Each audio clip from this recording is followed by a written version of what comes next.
Today, the Federal Reserve announcing it will scale back its economic stimulus even faster.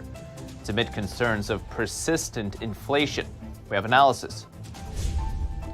And the U.S. getting another battery plant, this time from electric bus maker Proterra. Will the United States catch up to China in the electric vehicle race? That and much more coming up on NTD Business. Good evening. Great to have you with us. I'm Paul Graney. Amid a bout of historically high inflation, not just in America, but around the world, the Federal Reserve announced today it will scale back its economic stimulus even faster than planned. The Fed today confirming expectations it will print less new money each month to prop up financial assets. This reduction in asset purchases, also known as tapering, the Fed says it will double its pace of tapering. We are phasing out our purchases more rapidly because with elevated inflation pressures and a rapidly strengthening labor market, the economy no longer needs increasing amounts of policy support. Along with broken supply chains, many have put much of the blame for rising prices at the Fed's door, saying its loose monetary policy is inflationary.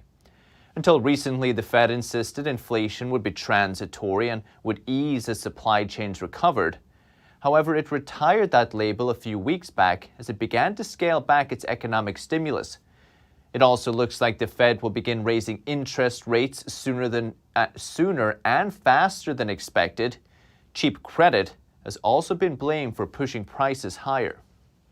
So joining us is Danielle DiMartino Booth, former Federal Reserve insider, author of Fed Up, and also the CEO of Quill Intelligence. Danielle, great to see you. Thanks for coming on.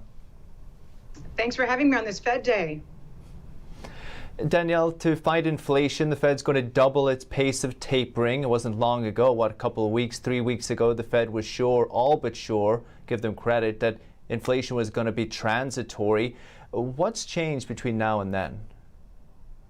Well, I think a lot of what's changed between now and then is the pressure points. I think the public narrative has changed. I think inflation is more important right now to many Americans than the fact that the unemployment rate is at 4.2%. Also, one of the lowest on record in the last half century. So I think that the Fed is having to shift with the political winds right now, and we are heading into a 2022 midterm election year, and I think that the pressure's building to try and get some of these price pressures off of the constituents. We saw the stock markets deep in the red all day, and after the chairman was speaking, it seemed to rally. We're well in positive territory now. What's happening there, and what do you expect to happen there? So what's happening on a very technical level is that the yield curve is continuing to flatten. And so the differential between short rates at, say, the 2-year Treasury and the 10-year Treasury, those differing maturities, the differential has continued to come down.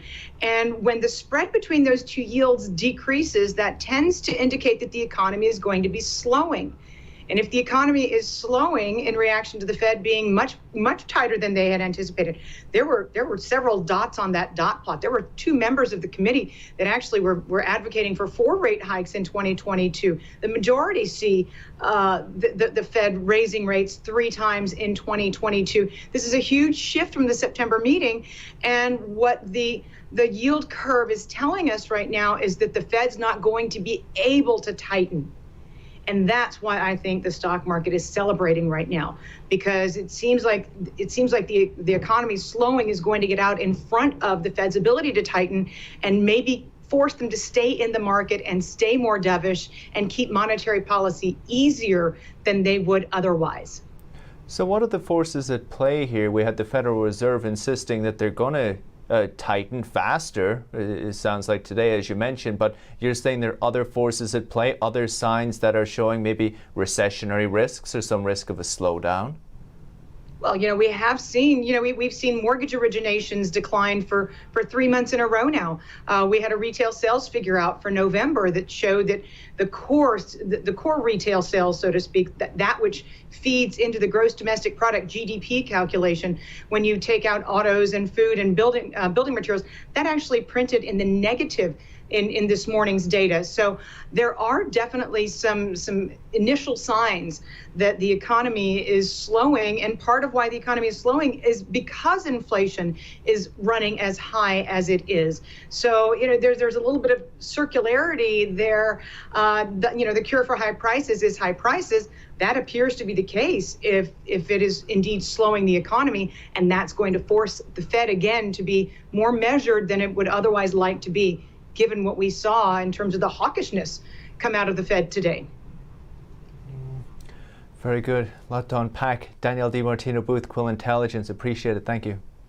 Thank you. Happy holidays.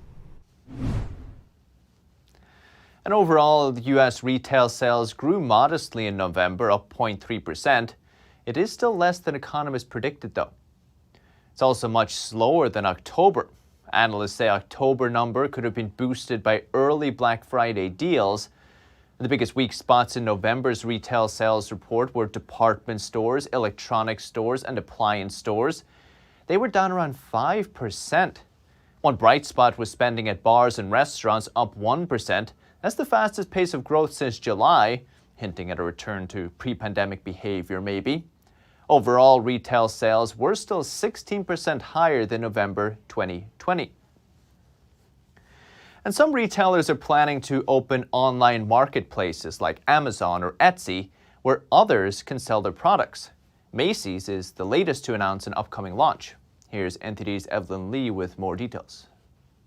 Retailers like Urban Outfitters and Express are jumping on the marketplace bandwagon. And Macy's is the latest company to do so. It plans to open an online marketplace that allows third-party sellers. Spencer Ware is a managing director at Riveron and CEO of BH Cosmetics. He says the timing now makes sense. Retail has been under attack for a long time. And I think it's under only greater attack now.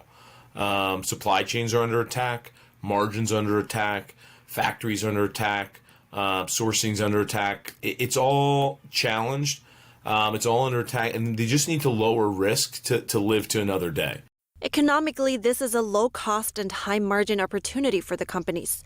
Little investment is needed, and they don't need to buy or hold inventory. But there is a risk for the brand, especially if the third-party seller is bad. People will shop at Macy's and J. Crew. We don't necessarily need to go to the mall anymore. We just go online. And we can pick an item from here, an item from there, and it's much easier. So the loyalty is falling away. Some big retailers are trying to expand. Kroger, for instance, introduced a marketplace and is selling goods from Bed Bath & Beyond now. Urban Outfitters added second-hand clothing to its portfolio this way. And for small businesses, this is an opportunity. It can give a small brand the opportunity to partner with a giant and be seen on a much larger stage. It can also give you the opportunity to get out way over your skis. Newer marketplaces reportedly are trying to avoid risk by being more selective with sellers. And Ware says small businesses need to be careful what they sign up for, because committing to agreements that don't go well can be destructive. Evelyn Lee, NTD News. And luxury fashion brand Hugo Boss wants the wool used in its clothes to be cultivated more humanely. Plans to phase out the use of mulesed wool. Mulesing is a painful procedure carried out on lambs where large strips of skin are cut from them to protect them from flies. But it's often done without anesthesia.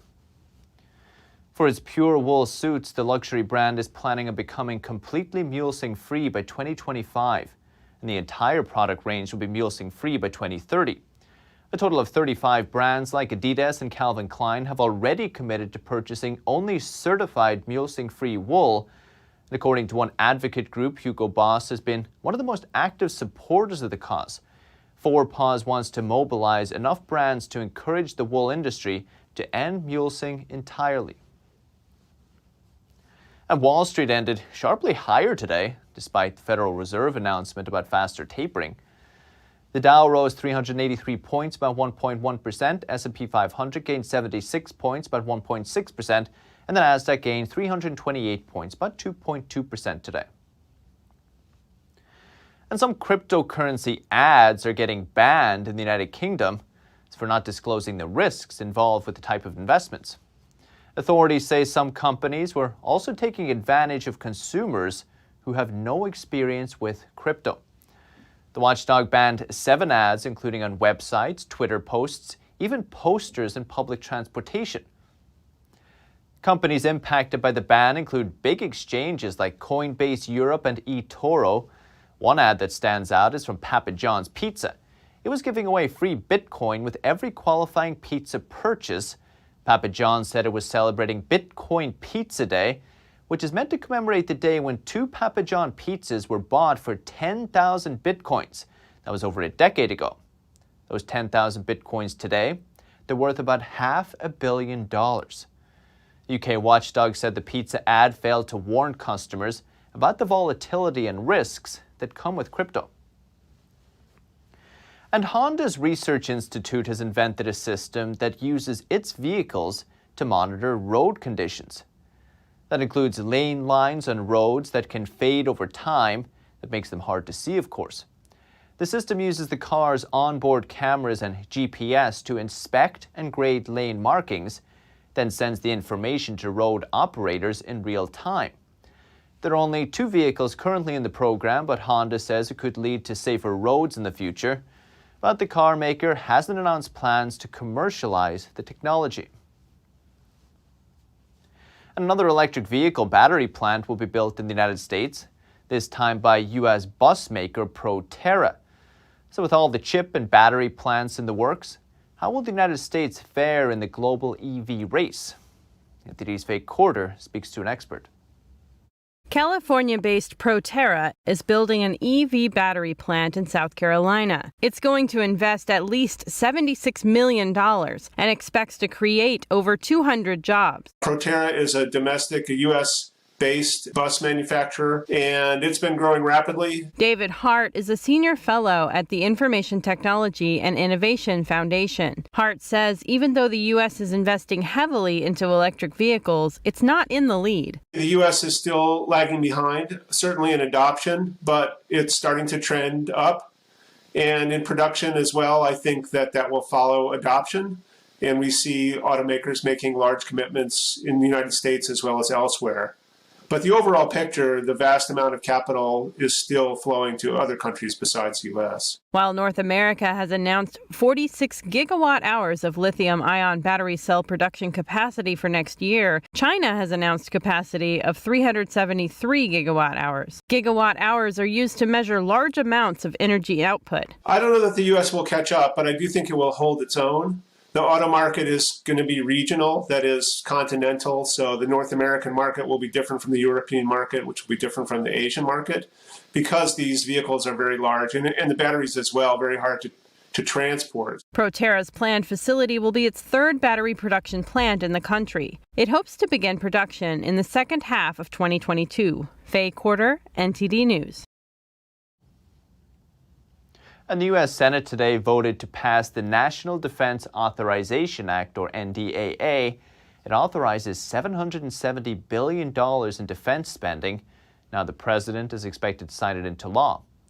The bill got strong support from both Democrats and Republicans. It's also closely watched by a broad swath of industry and other interests, partly because it's one of the only major pieces of legislation that becomes law every year. It includes a 2.7% pay increase for troops, more aircraft and Navy ship purchases.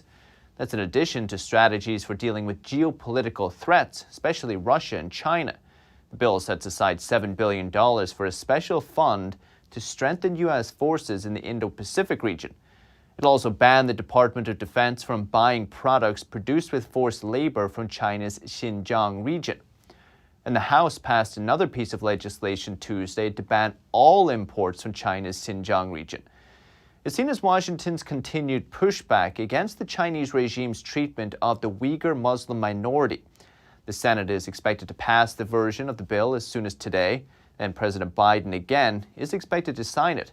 Here's the White House press secretary from yesterday. We have been clear that we share Congress's view that action must be taken to hold the PRC accountable for its human rights abuses and to address forced labor in Xinjiang. We've already taken action on the global stage in that regard, leading an effort that G7, putting in place financial sanctions and global Magnitsky visa restrictions, and I think that's evidence of our commitment to this. The White House says the administration will work closely with Congress to implement the bill to ensure global supply chains are free of forced labor. The Chinese regime denies abuses in Xinjiang, which supplies much of the world's materials for solar panels. But the U.S. government and many rights groups say Beijing is carrying out genocide there. And shares of China's biotech firms plunged today amid concerns the Biden administration will put an investment and an export ban on more Chinese companies. NTD's Olin Richards has the details. Shares of Chinese healthcare and technology firms tumbled on Wednesday. The decline was led by WuXi Biologics, which crashed near 20%, while Sino Biopharmaceutical dropped 5%. The decline came after a Tuesday report from the Financial Times. It said the U.S. Treasury Department would add 24 Chinese companies to a trade blacklist known as the Entity List. This list might include the largest Chinese commercial drone maker DJI and biotech firms for their involvement in Beijing's mass surveillance of Uyghurs in Xinjiang. China affairs analyst Frank Chin says he thinks Chinese companies listed on Wall Street will likely be unlisted from U.S. capital markets in the next few years. It will inevitably happen. In reality, it's already started. Many companies are purposely avoiding going public on the American stock market. The Chinese government is forcing them to delist from the American stock exchanges and return to mainland China or go public in Hong Kong. Take Chinese ride-hailing giant Didi, for example. It said it will start delisting from the New York Stock Exchange and plans to list in Hong Kong instead. That decision made just less than 6 months after it went public. Honestly, it's not because the companies themselves are opposed to it. It's actually because of the Chinese regime using national security as an excuse to stop American auditors from inspecting their financial statements. This month, the U.S. Securities and Exchange Commission finalized rules allowing it to remove foreign firms from U.S. exchanges if they fail to comply with U.S. audits for 3 consecutive years. Arlene Richards, NTD News. With that, we're going to take a quick break, but still to come. The company that makes cream cheese is offering to pay you to buy something else this holiday season. Why? And Amazon is releasing a short documentary about William Shatner's ride to space to show us what happened on that journey. That and more coming up on NTD Business.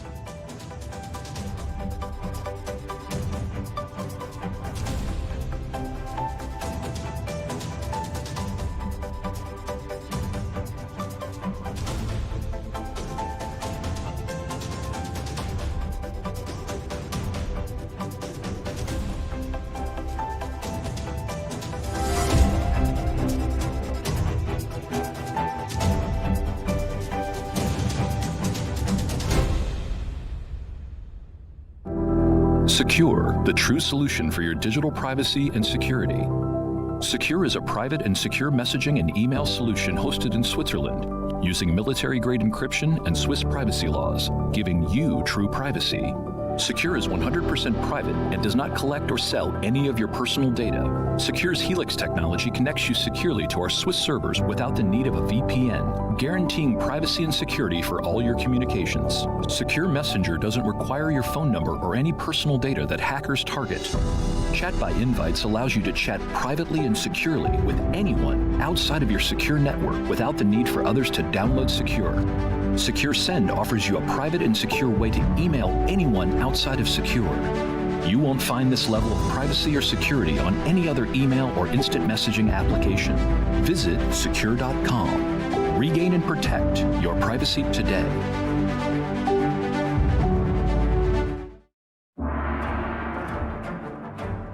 You are not just watching a performance. You are witnessing a culture reborn. Now, you'll see what the modern world has never seen.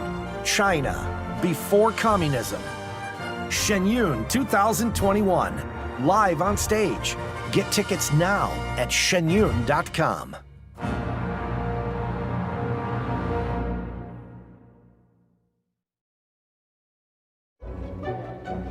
Someone has to find the way to build the Great Dome.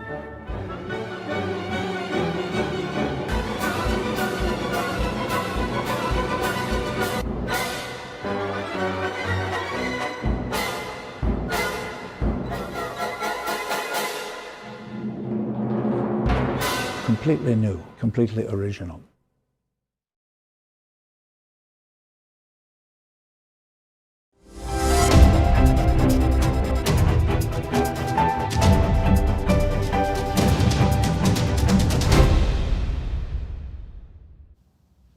Welcome back. Are you planning on making cheesecake for the holidays?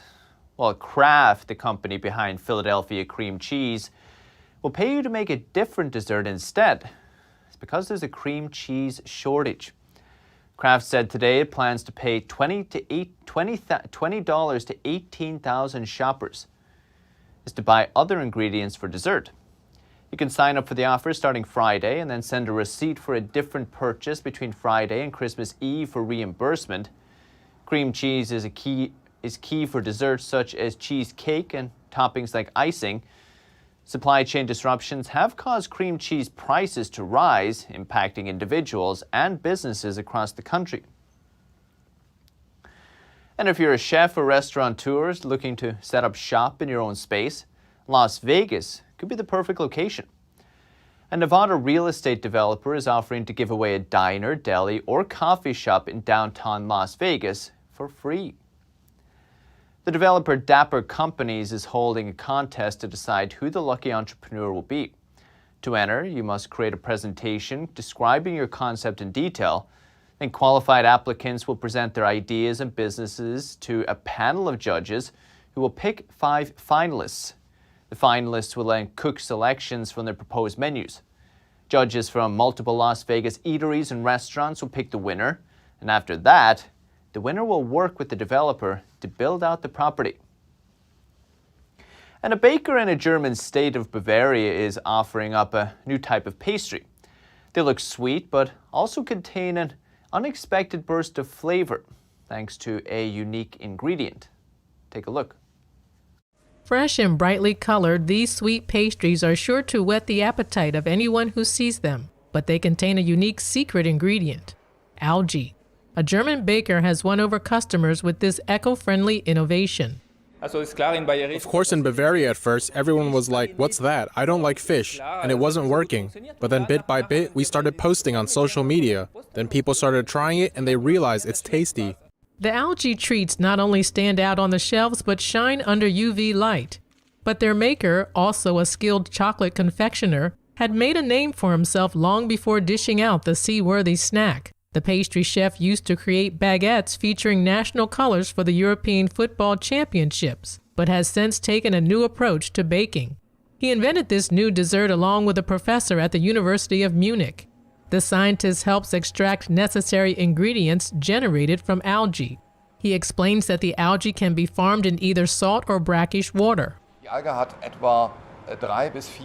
Algae has a photosynthetic efficiency which is about 3 to 4 times higher than any land plant, so they grow 10 times faster and actively consume CO2.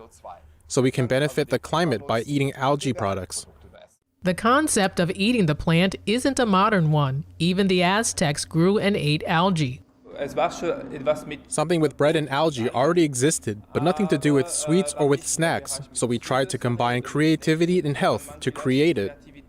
And so far, it appears to be a smashing success.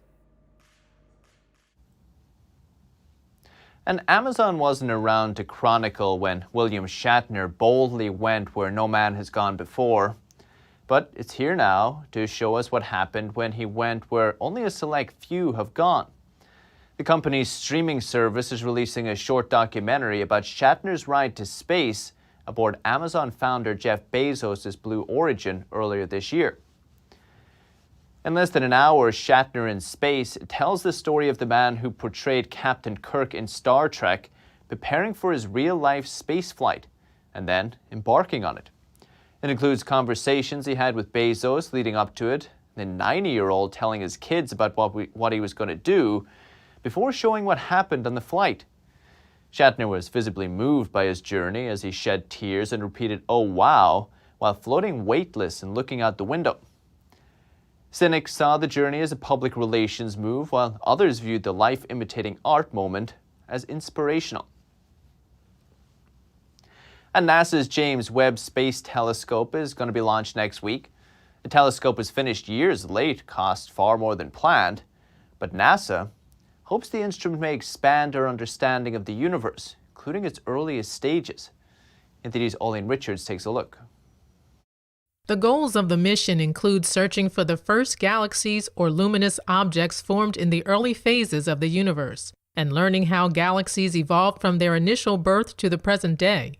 NASA says Webb is going to push beyond what the Hubble telescope was able to do.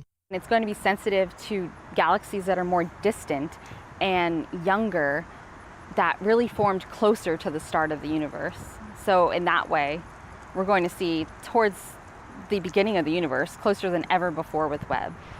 The Webb telescope is designed to be about 100 times more sensitive than the Hubble telescope. It's due to blast off on December 22nd on a rocket from French Guiana in South America. After completing mid-course corrections, the Webb telescope passes the orbit of the moon. The mid-booms extend and the sun's shield assumes its hexagonal tennis court-sized shape.